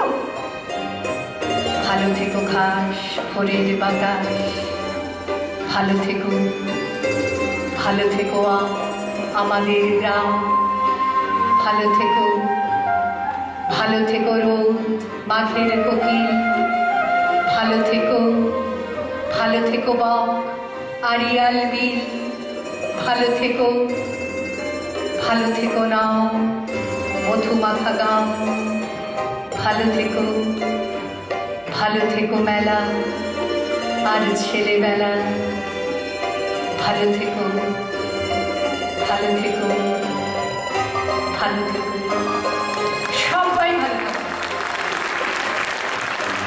কবি কত বড় সত্যি কথাটা বলেছেন যে ছোটবেলার মতো ভালো থাকার সময় কিন্তু বড় হয়ে আর আসে না। অনেক কিছু আসে, খ্যাতি আসে, অর্থ আসে, দাম যশ সব আসে, কিন্তু ছোটবেলার মতো সুন্দর সময়, বাবা মার নিরাপদ আশ্রয়ে থাকার সেই সময়টা কিন্তু আর ফিরে আসে না। ছোটবেলা আমাদের কাছে এক লহমায় ফিরে আসে একজনের ছড়া পড়লে। আমি যদি এখন একটা কুইজ মাস্টারের প্রশ্ন রাখতাম, আপনারা নিশ্চিত সকলে উত্তর দিতেন। সেই ছড়াকারের নাম সুকুমার রায়। সুকুমার রায়ের আবোল তাবোল হাতে নিয়ে ছোট থেকে বড় হওয়া। তো যখন টেলিভিশন ছিল না সেই সময় ওই সুকুমার রায়ের আবোল তাবোল বইটি আমাদের কাছে একটা অডিও ভিজুয়াল এফেক্ট পৌঁছে দিত। ওই বইয়ের মধ্যে দিয়েই আমরা রামগরুরের ছানাকে চিনেছি, খুড়োর কলের খুড়োকে চিনেছি, এরকম কত রকম আজব আজব চরিত্রকে আমরা ওইভাবে চিনতে শিখেছি। কেননা ছড়াগুলোর পাশে পাশে আমার আঁকা থাকতো কি সুন্দর করে। ছোটবেলাটা ফিরিয়ে দিই সেই রকম একটা ছড়ার মধ্যে দিয়ে। এটা খুব ছোটদের ছড়া বলবো না, এর মধ্যে বড়রাও ইনভলভ। জীবনের হিসাব, এরকম মানুষ আগেও ছিলেন, এখনো আছেন। অনেক মানুষ আছেন না এখানে, আপনাদের এখানে অনেক কৃতি গুণী মানুষ আছেন, সকলকে আমার শ্রদ্ধা। কিন্তু কিছু কিছু মানুষ থাকে যারা একটু বেশি হাম পড়াবো, জানি জানি ভাব, অথচ তেমন কিছু জানেন না, এরকম মানুষ আগেও কারণ এখানে নেই তো, এখানে এমন নেই, তাহলে এখানে এসে এভাবে থাকা যেত না। এখানে এসে স্থায়ীভাবে থাকতে গেলে অনেক গুণের দরকার হয়। আপনারা সকলেই এত গুণী কৃতি, এবং আপনাদের জন্য আমরা সবসময় গর্ববোধ করি যে আপনারা আছেন বলে আমরা বাংলা গান, বাংলা কবিতাকে নিয়ে এইসব জায়গায় আসতে পারি। জীবনের হিসাবের ছড়াটি শোনাই, শুনুন।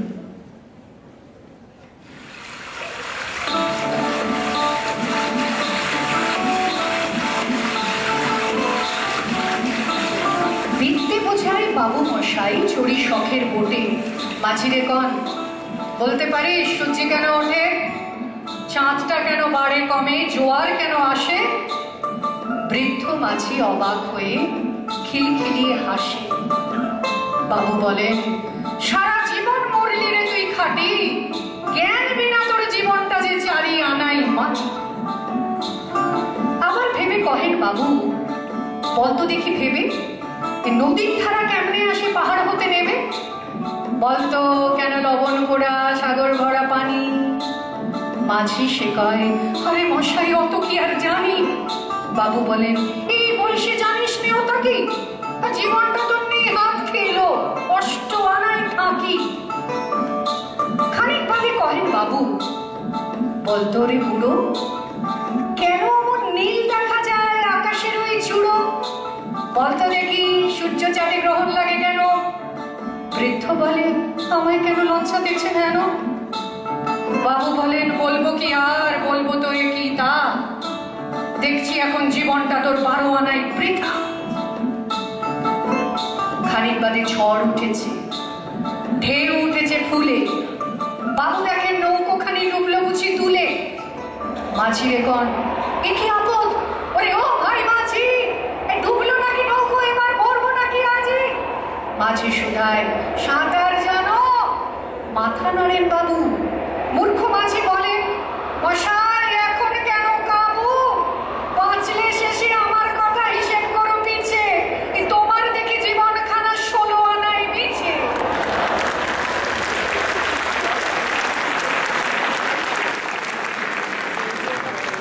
আচ্ছা, এই যে আমরা ধরুন একটা অডিটোরিয়ামে বসে কিছু সময় উপভোগ করছি, হাসি কান্না দুঃখে প্রেমে কিছু সময়, সব সময় যদি আমরা এরকম থাকতে পারি। আমি জানি কালকে থেকেই আপনাদের একটা কাজের চাপ থাকে, আমাদের শহরে সেরকম ব্যাপার নেই, অনেক দিন ধরে আমাদের ছুটি থাকে, আর এখন আমাদের মাননীয় মুখ্যমন্ত্রী দীর্ঘ সময় ছুটি দেন, সুতরাং কারোর কোনো অভিযোগ নেই। অনেক দিন ধরে সব যাই, ব্যাংকে গেলে ব্যাংক বন্ধ, এখানে জরুরি কোনো কাজ, ডাক্তার নেই, মানে এইরকম নানা রকম এর মধ্যে সবার ছুটি, যাই হোক। তো কিন্তু তবুও কি হয়, সারাক্ষণ একটা সকলের মধ্যে প্রতিযোগিতা, রেষারেষি, ঝগড়াঝাটি, রাগ। টেলিভিশনের চ্যানেলগুলো খুললেই ব্রেকিং নিউজ, তাতে সব সময় সবাই ঝগড়া করছে, সব সময় সবাই ঝগড়া করছে। তো মাঝে মাঝে মনে হয় এই ঝগড়া করতে আমরা কোথা থেকে শিখেছি? সব কিছুর একটা উৎস খুঁজে তো দেখা দরকার। তো একটা ছড়া পেয়েছিলাম, সেই ছড়াটা একটু শোনাতে ইচ্ছে করছে। আমার মনে হচ্ছে যে এদের কাছ থেকেই আমরা ঝগড়া করতে শিখেছি। আপনারা একটু শুনুন প্লিজ। ছড়াটি অরুণ সরকার ছড়াকার, তার লেখা ছড়া, আসল রাজা। কাকের মুখে রটল খবর, বনের রাজা বাঘ মরেছে। জন্তুরা সব একে একে মরা বাঘটা এলো দেখে, কেউ বলল আহা উহু, কেউ বলল পচা গেছে। কদিন পরে বলল সবাই, বাঘ মরেছে, বনের একটা রাজা তো চাই, কে তাহলে রাজা হবে? শিয়াল তখন চুপি চুপি মাথায় দিয়ে গাধার টুপি লাফিয়ে উঠে সিংহাসনে ডাকলো হুক্কা হুয়া রবে, বলল যে সেই রাজা হবে। ভালুক বলল, এই বেয়াদব, ওখান থেকে নাম এখুনি। রাজা হব এই কথাটা ফের যদি তোর মুখে শুনি, একটি চড়ে অক্কা পাবি, হুক্কা হুয়া ভুলে যাবি। বাঘ নেই তো ভালুক আছি, বাঘের পরেই আমার দাবি। নেকড়ে বলল, ভালোই আছো, করবে তুমি ভালুক নাচো, সিংহাসনে বসে আবার ভাবছো বুঝি রাজাও হবে? আমি হলাম বাঘের পিসে, আমার দাবি কমটা কিসে, আমায় রাজা করতে হবে। হায় না বলল, হাসাসনি আর, পিসে কোথায় ঠিক নেই, তার এলেন উনি পিসে মশাই। আমরা কোথায় যাই রে তবে, আমায় রাজা করতে হবে। বাঁদর বলল, ওরে হয় না, জুড়ে দিলি তুইও বায় না, জানিস তো কেউ তোকে চায় না, ভাগাড় দিয়ে লেংচে চলিস, রাজা হব তুইও বলিস। আমি বানর অর্ধেক নর, বনবাসী বুদ্ধিজীবী, আমায় রাজা করতে হবে, সবাইকে বলে দিবি। শুয়োর বলল, বাঁদরামি রাখ, গাছে আছিস গাছেতেই থাক, পেটটা যখন দেব ছিঁড়ে সব বুদ্ধি বেরিয়ে যাবে, আমায় বেশি খাটাস নি রে, আমি যখন গো ধরেছি আমায় রাজা করতে হবে। সবাই চেঁচায়, বন্তল পার হট্টগোলে। বাদুড় তখন উঠল বলে, ঘুরে ঘুরে দেখছিস সবই, সবাই ভাবছিস রাজা হবি। শেয়ালকে আর দেখছিস কেউ, শুনতে পাচ্ছিস ডাকছে যে কেউ, আরেকজন যে এসে গেছে, আয়সা জোয়ান ইয়া খাবা, কেউ বললো ওরে বাবা, কেউ বললো পালা পালা, কেউ বলে আম ফুলের মালা, এসে গেছেন রাজা মশাই, সিংহাসনে এসে বসাই, আমাদের তো রাজা সাজা, বাকি হচ্ছেন আসল রাজা।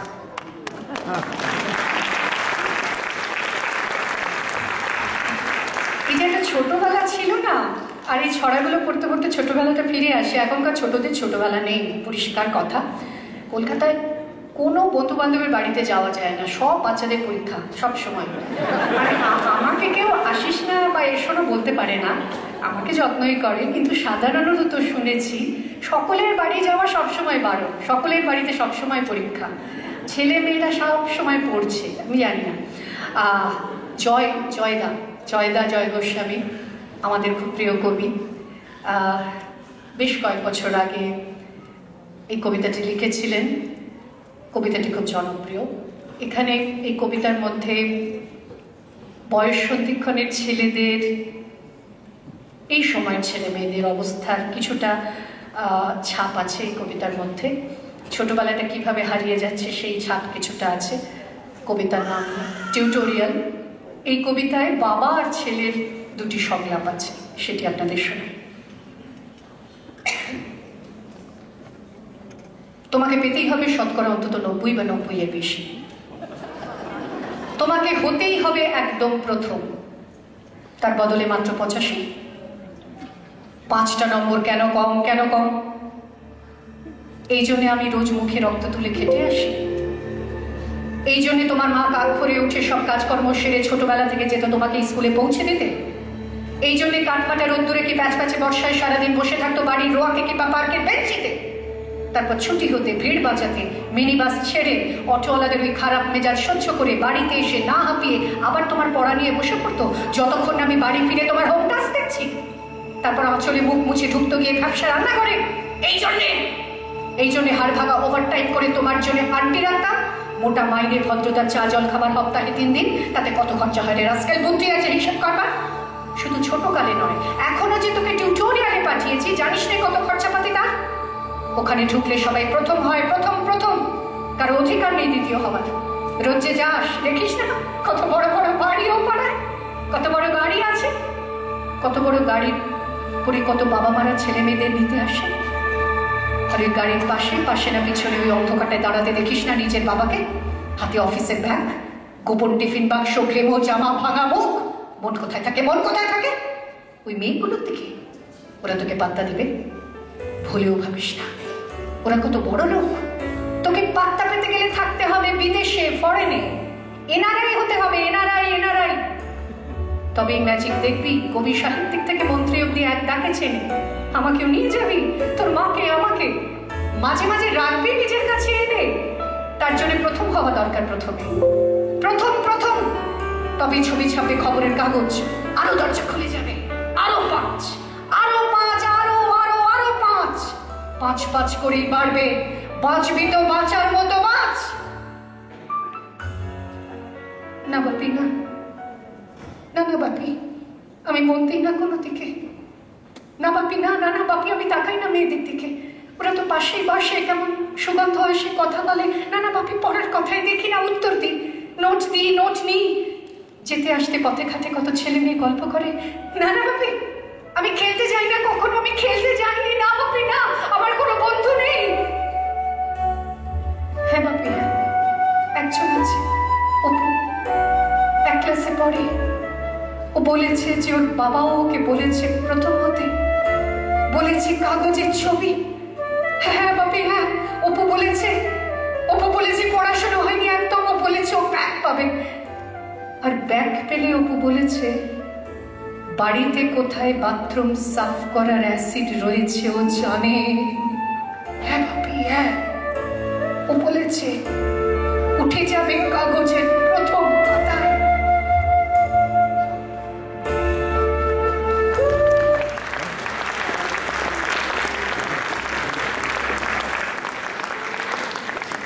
শৈশব যৌবনে পৌঁছচ্ছে না, মাঝপথে থেমে যাচ্ছে এইসব কারণে। যাই হোক, ছোটবেলা থেকে শেষ পর্বের বড়বেলায় ঢুকবো।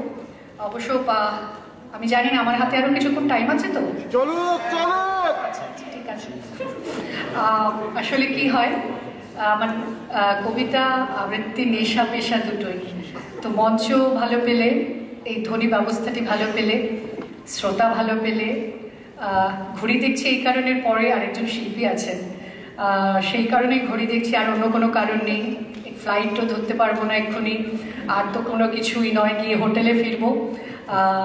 সুতরাং কোনো তাড়া নেই আমার। আর আপনাদের ভালো লাগছে, সুতরাং ভালো কিছু আর শুনিয়ে যেতে যদি পারি আমার আরো ভালো লাগবে।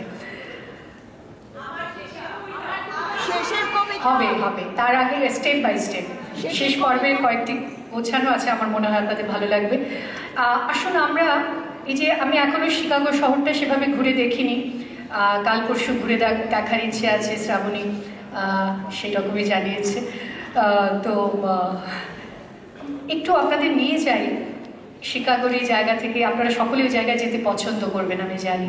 ধরুন বীরভূম, বাঁকুড়া, পুরুলিয়ার ওই রকম পাহাড় ঘেরা সাঁওতাল পল্লীতে, লাল মাটিতে এসে ওখানকার সাঁওতাল পুরুষ রমণীরা তাদের জীবন কিভাবে কাটে, তারা কিভাবে প্রেম বিরহ সুখ দুঃখের মধ্যে দিয়ে জীবন কাটান, তার একটা ছবি আছে এই কবিতায়, প্রেমের কবিতায় এটি। 3 পাহাড়ের স্বপ্ন, কবির নাম বীরেন্দ্র চট্টোপাধ্যায়। শোনাচ্ছি।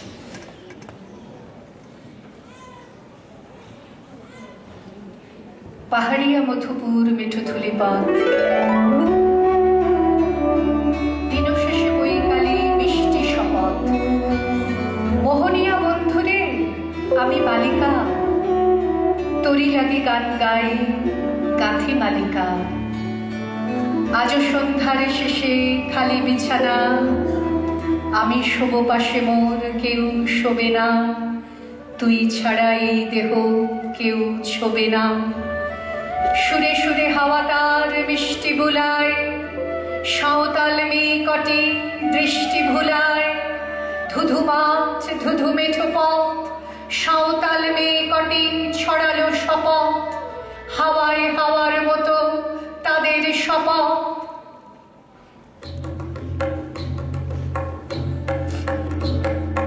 আই মেতেনি আজ রাতে, চাঁদ কুড়ানো মাঝরাতে, আবছা আলোর কান্নাতে মুখ ঢেকে তুই ঝর্ণা ধারে আর।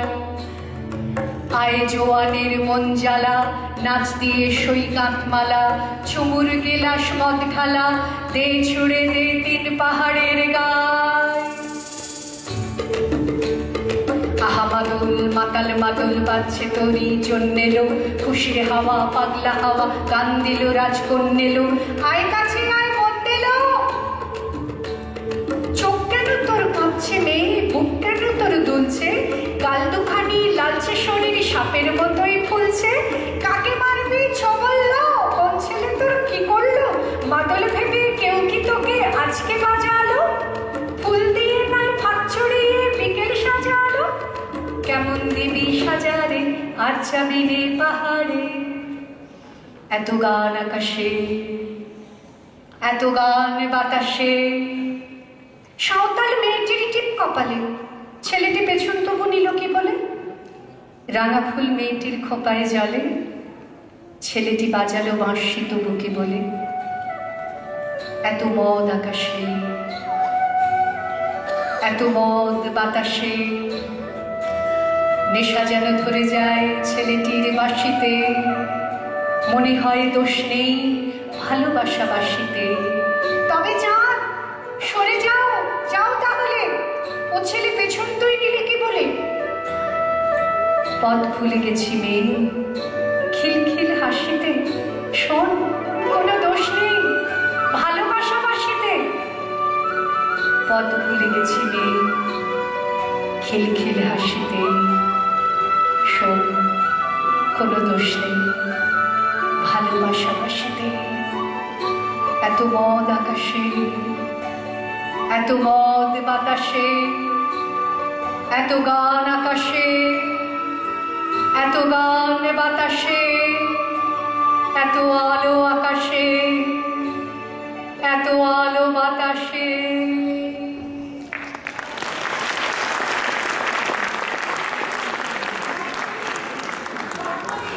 বলবো হবে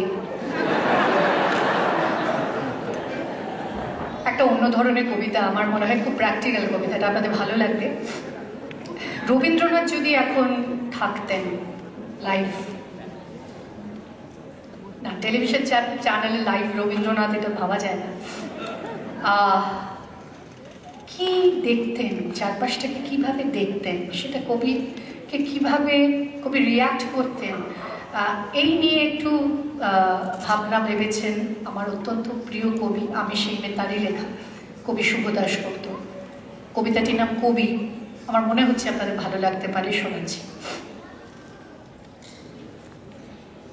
অনেকদিন ঘুমিয়েছিলেন কবি, ঘুম ভাঙতেই সহসা মনে এলো বাংলাদেশ। সবুজ মাঠ, উদার সবুজ ঘাস, কৃষ্ণচূড়ার লাল, রাধাচূড়ার সবুজ, পলাশ রঙিন শিমুল, উদার গঙ্গা পদ্মা মেঘনা, রামধনুর আবেগ ছড়ানো মেঘ ছেঁড়া বর্ষার আকাশে।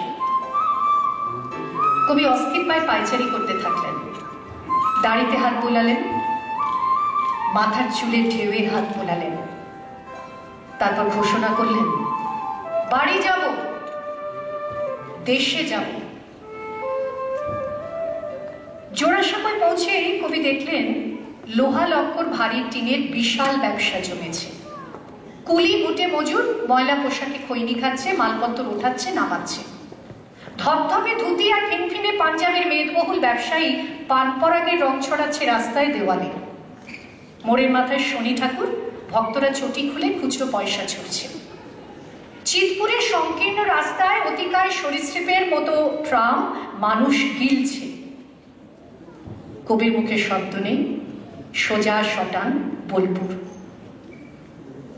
বড় লোকের আদরে ছেলেমেয়েরা মোহরার গান গাইছে বিশ্বভারতীর ক্যাম্পাসে। শাল পলাশ আমের মনে বিয়ারের শূন্য বোতল। গম্ভীর প্রধানমন্ত্রী গম্ভীরতম আচার্যের ভাষণ দেবেন কাল। চারদিকে মেটাল ডিটেক্টর, পুলিশে পুলিশে ছয়লা। ঘন ঘন মাইক টেস্ট হচ্ছে, তাতে গান বাজছে। দিও তোমার জগৎ সভায় এইটুকু মোর স্থান, আমি হেথায় থাকি শুধু গাইতে তোমার গান। একদম ছেলে মেয়ে কবির সামনে দিয়ে হই হই করতে করতে চলে গেল। কবি শুনতে পেলেন বোলপুরের ভিডিও হলে কাল তারা নীল ছবি দেখেছে চুটিয়ে। কবির চোখ ফেটে জল আসছে। কবি মুখ ঘোরালেন। তারপর অনেক পথ ঘুরে বিশ্বভারতীর বিশাল অফিসের সামনে এসে দাঁড়ালেন রিজু পায়ে। তারপর হিরণময় কণ্ঠে বলতে শুরু করলেন, মানুষের উপর বিশ্বাস হারানো অপরাধ, প্রাঙ্গণে মোর শিরিষ শাখায়। মানুষের উপর বিশ্বাস রাখো, হত্যা ধ্বংস মারণযোগ্য চিরন্তন নয়। এই আকাশে আমার মুক্তি আলোয় লাগে। মানুষের উপর বিশ্বাস হারানো পাপ, মানুষের উপরে বিশ্বাস হারানো পাপ।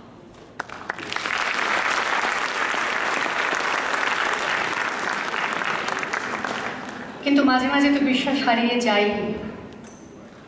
আপনারা নিশ্চয়ই এ প্রান্তে বসেও খবর পান দিল্লির রাজপথে রাতের অন্ধকারে গণধর্ষিতা হওয়া সেই মেয়েটির কথা, যাকে আমরা জ্যোতি, দামিনী, নির্ভয়া নানা নামে জেনেছি। সরকার থেকে, কেন্দ্রীয় সরকার থেকে তাকে সিঙ্গাপুরে পাঠানো হয়েছিল চিকিৎসার জন্য, কিন্তু সব প্রয়াস ব্যর্থ করে তার কফিনবন্দি দেহ ফিরে এসেছিল এয়ারপোর্টে। কবি সুবোধ সরকার সেই সময় ইমেলে আমাকে একটি কবিতা পাঠিয়েছিলেন, রজনীগন্ধা কফিন কবিতার নাম। সুবোধ দা এখন আইওয়া বিশ্ববিদ্যালয়ে আছেন। কালকে এই কথা হলো, বললেন ইচ্ছে ছিল 4-5 ঘন্টা ড্রাইভ করে চলে আসি ইলিনয়ের পাশেই, কিন্তু কাজে আটকে আছেন। ফুল রাইট স্কলারশিপে কিছু কাজ নিয়ে এসেছেন, 6 মাস এখানে থাকবেন। সুবোধার লেখা অনেক কবিতা আমার বিভিন্ন অ্যালবামে জনপ্রিয় হয়েছে। এটি আমি অ্যালবামে করিনি, কিন্তু বিভিন্ন মঞ্চে এই কবিতাটি সকলের কাছে প্রশংসিত হয়েছে। রজনীগন্ধা কফিন শোনাচ্ছি।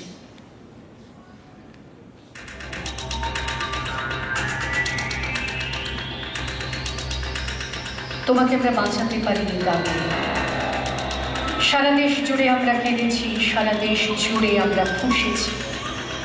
জনজোয়ারের চাপে মাথা নত করেছে অশোক স্তম্ভ। দেশের বাইরে পাঠিয়ে তোমাকে ফেরত আনতে পারিনি, ফেরত আনতে পারিনি তোমাকে দাবি। ফেরত এসেছে রজনীগন্ধা কফিন, ফেরত এসেছে আমার ভারত কন্যা। আমার মেয়েটি 13 দিন ধরে মৃত্যু সরাতে সরাতে 13 দিনে হলো অনন্যা। কফিন ভর্তি সে এক রজনীগন্ধা। রাইফেলে ঢাকা যমুনা যখন রাত্রিরে হলো যামিনী, তোমাকে আমরা বাঁচাতে পারিনি দামিনী। 13 দিন ধরে তোমার ভেতরে গঙ্গা পাল্টে নিয়েছে ফুঁসে ওঠা জল নিজেই নিজের সংজ্ঞা। 13 দিন ধরে তোমার ভেতরে তমসা গুমড়ে পড়েছে রড ঢুকে থাকা শরীরে। কেন 13 দিন গুমড়ে মরেছে, কেন 13 রাত কষ্ট? কোটি কোটি মেয়ে মোমবাতি হয়ে জ্বলছে। মা তুই কেন যে তক্ষুনি মরে গেলি না? জীবনে প্রথম বিমানে উঠলি, ওঠার মজাটা পেলি না? তোমাকে আমরা বাঁচাতে পারিনি দামিনী। তোমার প্রেমিক ছেলেটি এখন কোন তমস্যায় হাঁটছে। ছেলেটি এবার ভ্যালেন্টাইনে কি করে বাঁচবে একলা? কি করে যে তার সুদীর্ঘ রাত কাটছে আমরা দেখছি। দামিনী নামের জনজোয়ারকে দেখছি, ছেলেটিকে যারা জীবনে দেখেনি মৃত্যুর পর দেখছি। ছেলেটি তোমাকে ভালোবেসেছিল দামিনী, পুলিশ কোথায় মানতে পারিনি, এই রাষ্ট্রকে মানিনি। মোমবাতিগুলো একটু একটু গলছে, মোমবাতি থেকে দ্বিতীয় একটা ভারতবর্ষ চলছে। তোমাকে আমরা বাঁচাতে পারিনি দামিনী, তোমাকে আমরা মারতে পারিনি দামিনী। আমরা দেখছি দামিনী নামের জনজোয়ারকে দেখছি, হাজার হাজার মেয়েরা আজ রাস্তায় এসে দাঁড়ালো। তুমি যে তাদের আগুন দামিনী, তুমি যে তাদের আলো, তুমি যে তাদের আগুন দামিনী, তুমি যে তাদের আলো।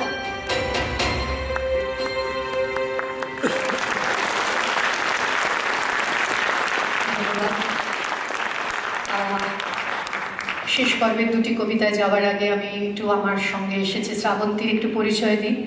শ্রাবন্তী অত্যন্ত কৃতি একটি মেয়ে, ও দীর্ঘ সময় আমার কাছে আবৃত্তি চর্চা করছে। শুধু আবৃত্তি নয়, পড়াশুনোতেও ও খুবই ভালো, খুবই মেধাবী মেয়ে। দীর্ঘ সময় ও এখানেও ছিল আমেরিকায়, নিউ জার্সিতে। ও বায়োটেকনোলজির হেড অফ দ্য ডিপার্টমেন্ট, এবং কলকাতায় হেরিটেজ ইনস্টিটিউট আছে যেটা ইঞ্জিনিয়ারিং কলেজ, সেখানেও প্রফেসর। আমার খুব সৌভাগ্য যে শ্রাবন্তীর মতো ছাত্রী আমি পেয়েছি, এবং ওই আমার আজকে আবহ সঙ্গীত প্রয়োগ করছে। ওর জন্য একটা বড় করতালি থাকবে। আমি এই মুহূর্তে ওকে মঞ্চে ডাকছি না, কেননা ওর সামনে ল্যাপটপে বসে আছে, অসুবিধা হতে পারে। আমি পরে অনুষ্ঠানের শেষে ওকে একবার মঞ্চে ডাকবো। এই যে আমরা দুর্গাপুজো করি, এটা তো মাতৃপুজো, মাতৃ আরাধনা। মাকে আমরা তিনভাবে ভাবতে পারি: দেশের মা, দেশমাতৃকা, ঘরের মা, আর আমাদের মন্দিরে যে মা থাকেন, যে মায়ের পূজা করলাম আমরা। সব মাই কিন্তু এক, সব মাই মিলেমিশে একাকার। শুভ দাশগুপ্তের জন্মদিন, সেই কবিতার মধ্যে মা ছেলের সম্পর্কের, এই সময়ের সম্পর্কের একটা প্রতিফলন আছে, সেটি একটু আপনাদের শোনাতে চাই। জন্মদিন। জন্মদিন।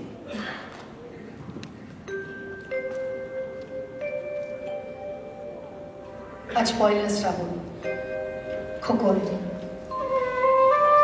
আজ তোর জন্মদিন। তুই যখন জন্মেছিলি, আমরা তখন যাদবপুরের নতুন গড়ে ওঠা কলোনির টালির ঘরে।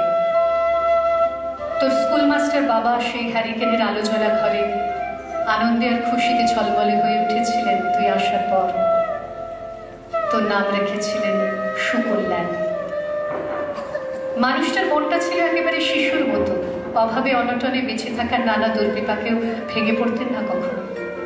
সকলে ভালো চাইতেন মন থেকে, বলতেন দেখো একদিন এই দেশের মানুষ ঠিক মুক্তি পাবে, অশিক্ষা থেকে, দারিদ্র থেকে, শোষণ থেকে মুক্তি।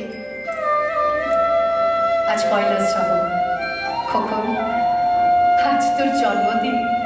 তোর মনে আছে আমাদের ভাঙা ঘরে মেঝেতে বাক্স থেকে বার করা মেজমাসির হাতে তৈরি আসনটা পেতে দিতাম, সামনে রাখতাম ঠাকুরের আসনের প্রদীপখানা।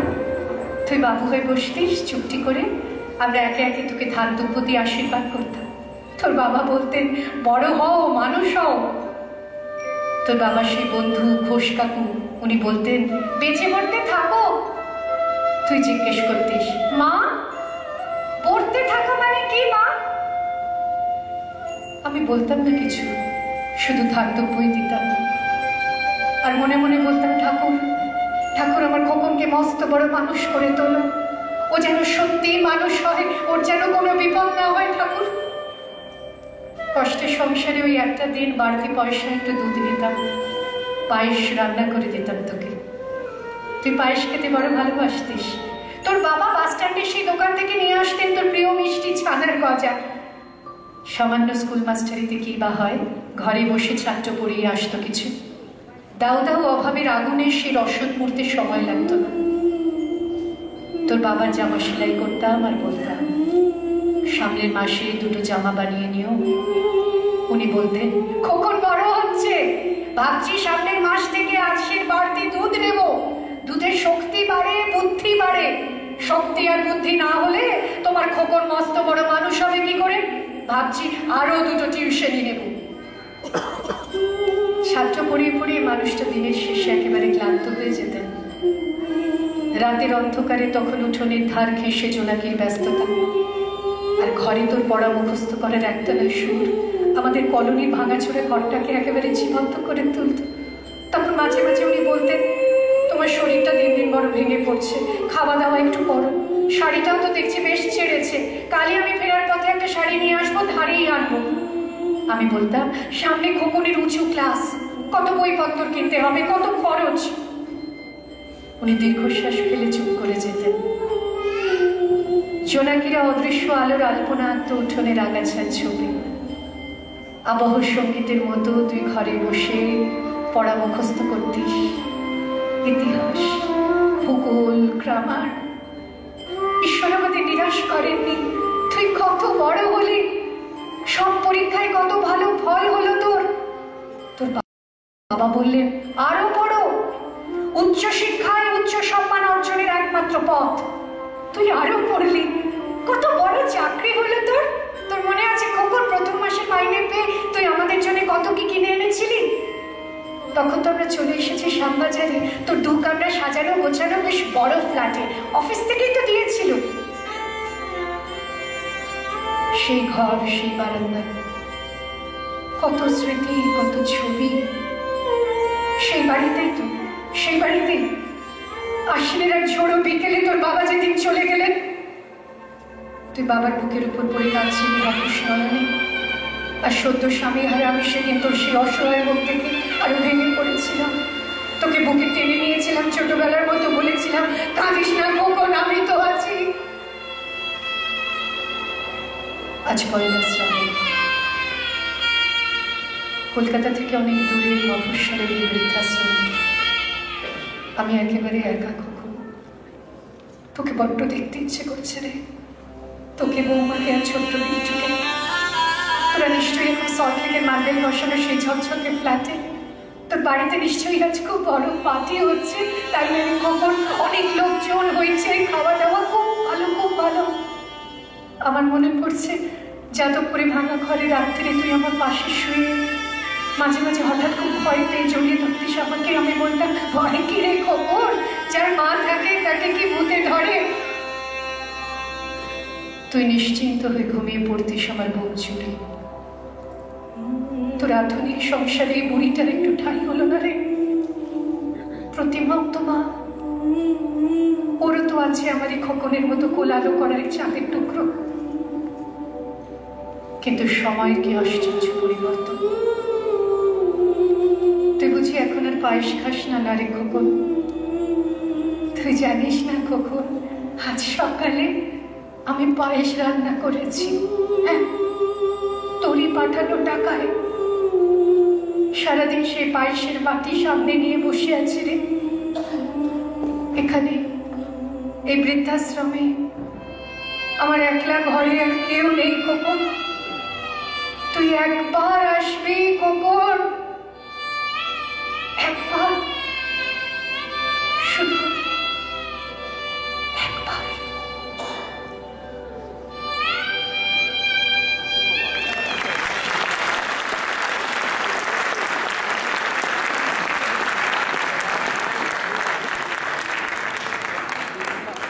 মা তুঝে সালাম। সব মায়েদের, সব মেয়েদের। কলকাতায় আমার মা আছেন, খুব অসুস্থ, খুব মন খারাপ। আমি দিন 15 জন্য চলে এসেছি বলে। আমি দূরে গেলে মা খুব নিরাপত্তাহীনতায় ভোগেন। এখানে এসে মার জন্যই মন খারাপ করছে। সেই মাকে মনে করে সব মায়েদের জন্য। মল্লিকা সেনগুপ্ত, মল্লিকা আমার খুব প্রিয় কবি ছিলেন। দুরারোগ্য ক্যান্সারে মল্লিকা খুব তাড়াতাড়ি চলে গেলেন। আরও অনেক সম্ভাবনা ছিল মল্লিকার লেখার, কিন্তু প্রতি বছর বিশেষ করে এই পুজোর সময় মল্লিকার এই কবিতা প্রতি মঞ্চে আমি আবৃত্তি করি। মল্লিকা নিশ্চয়ই কোথাও থেকে শুনতে পান। মা তুঝে সালাম, মল্লিকা সেনগুপ্ত। শিবায় সততং নমঃ, নমঃ প্রবিদ্যৈ ভদ্রায় জ্ঞাতা প্রণতাত্মতাং, রৌদ্রায় নমো নিত্যায়, গৌর্যৈ ধাত্র্যৈ নমো নমঃ, যত্নায় চন্দ্ররূপিণ্যৈ আশ্বিনের এক প্রাগৈতিহাসিক সকালে শ্রীরামচন্দ্র যে দুর্গার বোধন করেছিলেন, স্বর্গের দেবপুরুষগণ যুদ্ধে পরাজিত হয়ে যে রণদেবীকে অসুর নিধনে পাঠিয়েছিলেন, সেই দুর্গায় 21 শতকে নারীর ক্ষমতায়ন, তার মহাতেজ চিরজাগরুক আগুন হয়ে জ্বলে উঠুক মাটি পৃথিবীর প্রতিটি নারীর মধ্যে। হে মহামানবী, তোমাকে সালাম। মেয়েটির নাম দুর্গা সোরেন বটেক। মেয়েটির নাম দুর্গা সোরেন বটেক। মায়ের ছিল না অক্ষর জ্ঞান ছটেক। সর্বশিক্ষা অভিযানে পেয়ে বৃত্তি দুর্গা হয়েছে ইংরেজি স্কুলে ভর্তি। সাঁওতালি ডান ইংরেজি ভাষা বাঁহাতে, কম্পিউটারে শিখেছে ইমেল পাঠাতে। অঙ্কের স্যার ভুল হলে যোগ বিয়োগে গায়ে হাত দেয় পড়া শেখানোর সুযোগে। দুর্গা জানে না কোনটা যৌন লাঞ্ছনা। স্যারটা নোংরা বটে, কথাটা মানছ না। শেষে একদিন স্যারের নোংরা হাতটা মুচড়ে দিয়েছে দুর্গা, মেরেছে চাপটা। ওরে অর্ধেক আকাশে মাটিতে শ্যাওলা, আকাশে উড়বে হবে কল্পনা চাওলা। যদি না বিমান ভেঙে পড়ে তার দুর্দার, মহাকাশচারী হবেই বটে দুর্গা। বিশ্বায়নে পণ্যায়নে খণ্ড খণ্ড মানচিত্রে, বাংলা বিহার রাজস্থানে সাধারণী নমস্তুতে। পণ্যাব্রতে পত্নীব্রতে মোহমুদ্রা ধ্বংসমুদ্রা, প্রযুক্তিতে গৃহকর্মে সাধারণী নমস্তুতে। আমার দুর্গা পথে প্রান্তরে স্কুল ঘরে থাকে। আমার দুর্গা বিপদে আপদে আমাকে মা বলে ডাকে। আমার দুর্গা আত্মরক্ষা, শরীর পূর্বে বন্যা। আমার দুর্গা নারী গর্ভের রক্ত মাংস কন্যা। আমার দুর্গা গোলগাল মেয়ে, আমার দুর্গা তন্নি। আমার দুর্গা কখনো ঘরোয়া, কখনো আগুন বটি। আমার দুর্গা মেধা পাটেকার, তিস্তা শীতলাবাদেরা। আমার দুর্গা মোম হয়ে জালে অমাবস্যার আঁধেরা। আমার দুর্গা মণিপুর জুড়ে নগ্ন মিছিলে হাঁটে। আমার দুর্গা কাস্তে হাতুড়ি আউশ ধানের মাঠে। আমার দুর্গা ত্রিশূল ধরেছে স্বর্গে এবং মর্তে। আমার দুর্গা বাঁচতে শিখেছে নিজেই নিজের স্বার্থে। আন্দোলনে উগ্রপন্থে, শিক্ষাব্রতে কর্মযজ্ঞে, রান্নাঘরে আতুর ঘরে মা তুঝে সালাম। অগ্নিপথে যুদ্ধ জয়, লিঙ্গ সাম্যে শ্রেণী সাম্যে, দাঙ্গা ক্ষেত্রে কুরুক্ষেত্রে মা তুঝে সালাম। মা তুঝে সালাম, মা তুঝে সালাম।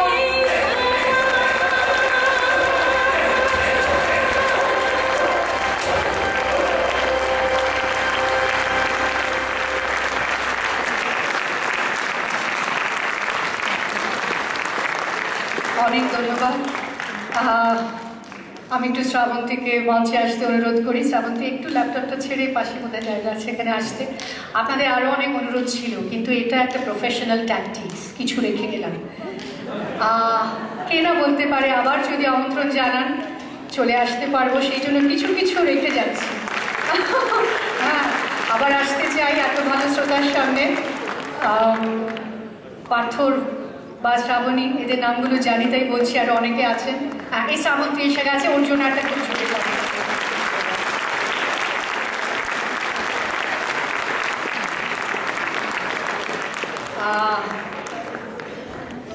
একটা কথা একদম শেষে বলি। মোর নামেই বলে খ্যাত হোক আমি তোমাদেরই লোক, আর কিছু নয়, এই হোক শেষ পরিচয়।